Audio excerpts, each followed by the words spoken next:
Hey, it's Marshall Tingle with your Superior Ag Insurance Ringside Report for this past week, the week of November 6th through the 12th.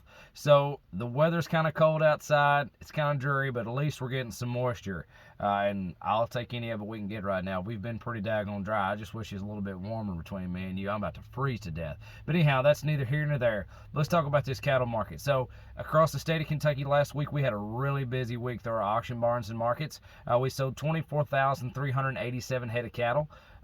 Statewide. Now, if you compare that to this time last week, you're up about 3,200 head more than what we had last week. But if you compare it to a year ago, your runs are actually lower by about 3,200 head. So that's something we don't see every day, just because the difference in like similarities of these numbers. Let's talk about this feeder cattle market real fast. So feeder cattle this week, call them unevenly steady. So anywhere from $4 higher to $4 lower, with some exceptions of $10 higher, given specific times and types and kinds of cattle.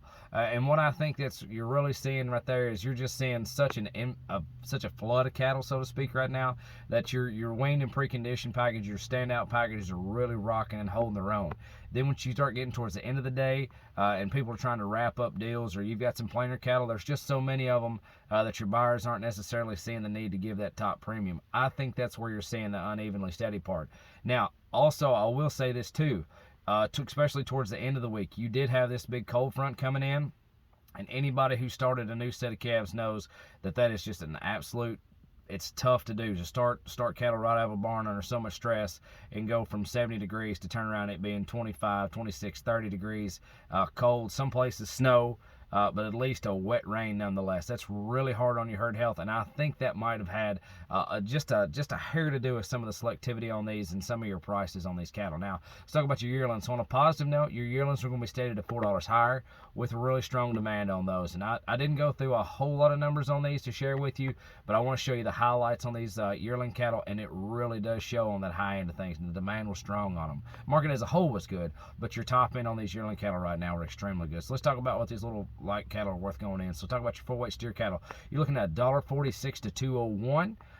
The average on those are going to be right there pretty close to where we were last week, $1.85 to $1.90. So nothing too out of the ordinary there. Now let's talk about these 5-weight steer cattle. 5-weight steer cattle this week, you're looking at $1.45 to $1.96, and it was hard to put an average on these cattle. You had some of them averaged $1.50, you had some of them averaged $1.80. I want to call them somewhere around $1.70 was going to be catching most of your 5-weight steer cattle. And like I said, just as far as your averages, as far as the state recorded, they were just pretty much everywhere. Like I said, some 50s, some 80s, but as far as from where I sat in the sale ring, I want to call them about $1.70 catch most of them.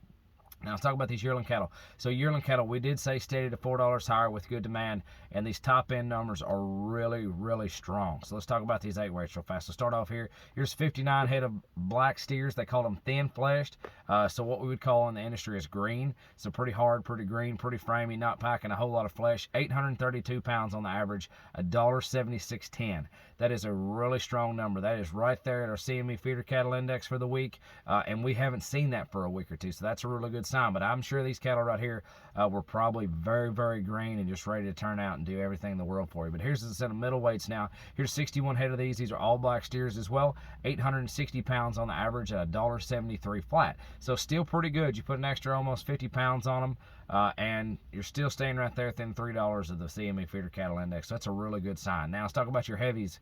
Here's 54 head of these. These are going to be black steers as well. They called them thin flesh. If I was a gambling man, I'd say these are the heavy ends off of your lightweights that we had previously. So we're going to call these black and thin fleshed.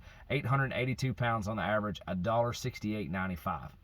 So pretty strong, but that's almost $8 difference or so between the 176 on the lights and get them up there at 882 at $1.6895. So right there at that $7 to $8 mark, that's a pretty significant jump as we go higher.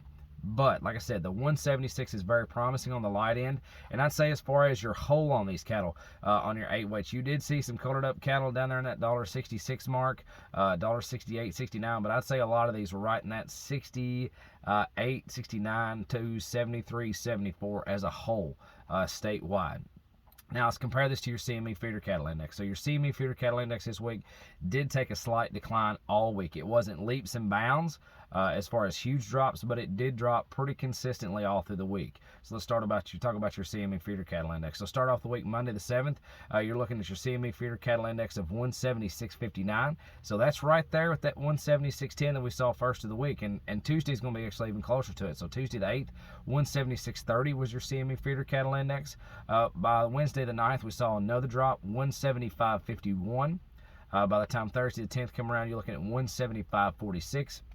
We closed out the week on Friday at 175.23. So like I said, a steady decline, on your CME feeder cattle index for the week. Now, like I said, if you have any questions on an LRP policy right now, livestock risk protection policy, one that you already have, it's an active policy, or one that you want to put in on these little lightweight cattle.